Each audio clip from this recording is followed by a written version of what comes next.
Hello and welcome to the Races TV. Well, it's one of the great weeks, if not the greatest week in Australian racing. It's the VRC Spring Carnival, Derby Day on Saturday, Melbourne Cup Day on Tuesday.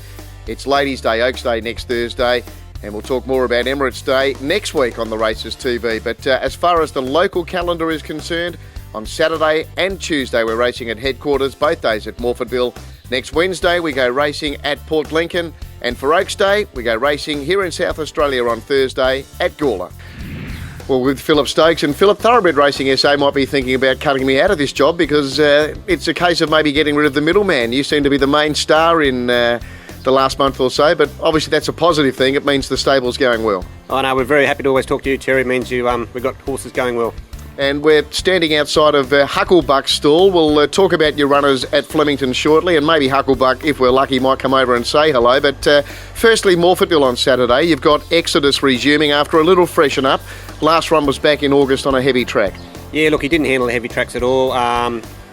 He's done well. There looks to be good speed in that race, so, he'll lob third, fourth, and with the claim one, he'll be there in the mix. OK, we then go to Chieftain Jack in race 7. Only had the 2 starts for you, and you backed him up.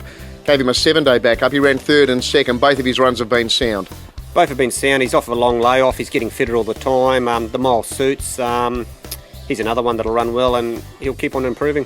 Now, Autopilot, I sense that you wouldn't be surprised by the way he's won his last 2 starts. He's really won with some authority, but you've always seemed to hint to me that you thought he had that sort of ability, and his last win in particular at Morphettville, he won very comfortably. Yeah, that was a really good win. He's had his share of problems, this horse, but, he's in the zone at the moment, racing well, and he'll race well again on Saturday. All right, so all 3 horses locally you couldn't be happier with? No, they're all in great form and they'll all run well. OK, we look at Melbourne, race 1, the Carbine Club Stakes. You've got Hucklebuck, he'll run favourite. What a great job he's done. He's in his first preparation of racing. Gee, it was a good thing at Gawler in that maiden, wasn't he? Yeah, definitely. Look, he's done a super job. He's just kept progressing. He's kept improving.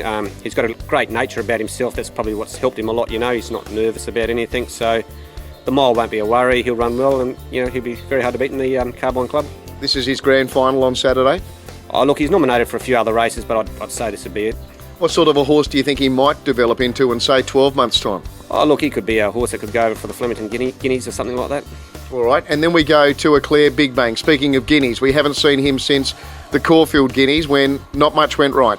That's right, nothing went right that day. He lost his shoe, the track was very hard. He got buffeted early, over-raced, so it was a non-event. Freshened up nicely. It's a very tough race, but he's been down the straight before and he'll acquit himself well. Yeah, all Group 1s are tough. So you're happy with how he's come back to you, though, and the way he's freshened up for this? Yeah, look, he's maintained his weight well. He worked very sharp here on Tuesday. Definitely won't disgrace himself in a hot field. Molto Bene, your other runner, in a Group 1 as well, the Maya Classic. Outstanding win at Flemington 2 starts ago after good form in Adelaide. What do we take out of her last run at Caulfield? Not a lot. She drew barrier 19, went back. Very hard to run on that day. Ground was hard again, so... Look, she's done everything right. We've just kept her on the fresh side. Barrier 7's ideal. Like, she doesn't have to go all the way back to last like she has been.